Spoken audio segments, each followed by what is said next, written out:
Ngoja nikuombe. Baba, katika jina la Yesu. Yapo mambo mengi yametuchosha. Wakati mwingine hata kuimba kwaya tumechoka. Tunaimba kama sura zimelamba ndimi.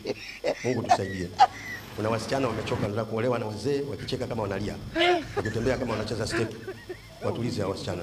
Wapo waliochoka kusoma, sio wanataka kauze chips. Wana mipepo hawataki kusoma. Wapo wana wachumba wengine 11 kama Serengeti Boys. Toka kwa jina la Yesu. Kuna wengine wana uchumba miaka 5 kama wanasomea udaktari. Hata amesahau namba ya simu ya mchumba. Toka.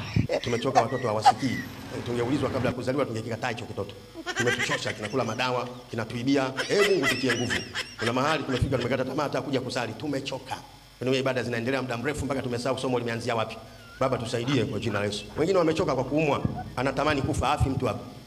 Tumechoka na madeni mpaka tunaogopa kupokea simu. Tumechoka, wengine hatuna simu za maana. Tuna visimu vimepigwa na babendi kama imepata ajali simu. Mungu tusaidie, tumechoka na maisha. Tusaidie Mungu.